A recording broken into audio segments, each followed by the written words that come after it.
संपूर्ण जगाला हेवा वाटेल अशी कामगिरी भारतीय सैन्याने केली आहे। अतिरेक्यांच्या उन्मादाला सडेतोड उत्तर देण्याचे काम सैन्याने केले आहे। पहलगाम येथे काही दिवसांपूर्वी दहशतवाद्यांनी भ्याड हल्ला करत निष्पाप पर्यटकांचा बळी घेतला होता। त्यानंतर देशभरातून संतापाची लाट उसळली होती। काल भारतीय सैन्याने पाकिस्तानातील पंजाब प्रांत तसेच पाकव्याप्त काश्मीरमधील दहशतवाद्यांच्या तळावर हल्ला केला। त्यानंतर देशभरात आनंदाची लाट उसळली आहे। आज अहिल्यानगर शहरातील भाजपचे नगरसेवक व विचार भारतीच्या पदाधिकाऱ्यांनी भारतीय सैन्याने केलेल्या कारवाईचे फटाके फोडून अभिनंदन केले। देशामध्ये अभिमान वाटावा अशी कारवाई काल रात्री भारतीय सैन्याने केलेली आहे।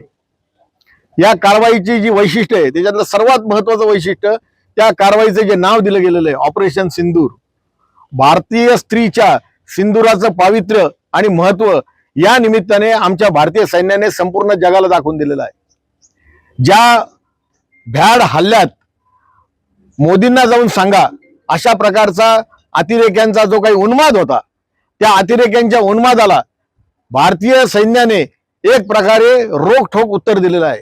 संपूर्ण जग हे आश्चर्यचकित झालेलं आहे, कारण कुठल्याही सिव्हिलियन किंवा कुठल्याही मिलिटरीच्या स्पॉटवरती काहीही न करता थेट अतिरेक्यांचे स्पॉट ओळखून 9 ठिकाणी ज्या पद्धतीने ड्रोन, राफेल याचा वापर करून भारतीय सैन्याने हा पराक्रम केलेला आहे तो न भूतो न भविष्यती आहे।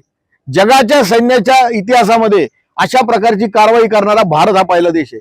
म्हणून जो भारतीयांना सर्वांना अभिमान वाटावा असा क्षण आज इथे नगरी विलेजच्या प्रांगणामध्ये सर्वांनी साजरा केला आणि तो साजरा करताना मला त्याच्यात सहभागी होता आलं याचा मला आनंद आहे। हा जो खोटारडा पाकिस्तान आहे, जे पडद्या मागून आणि आम्ही काही करत नाही असं दाखवून जे कायम भारताला डिवचण्याचा प्रयत्न करायचा, त्याला मोदीजींच्या सरकारने आणि आपल्या मिलिटरीने एकदम आपल्या शैलीमध्ये उत्तर दिलेलं आहे। म्हणून त्याचं आम्ही आज खरं म्हणजे त्यांचं कौतुक करण्यासाठी आम्ही सगळे जमलो होतो। आपण पाहतो की आत्ताच परत एक बातमी आली आहे की जे कुणी अतिरेकी काल 2 दिवसात मारले त्यांच्या अंत्यविधीसाठी तिथलच्या पोलिसांनी आणि मिलिटरीनी सुद्धा ते हजर होते व त्यांनी त्यांना मानवंदना दिली।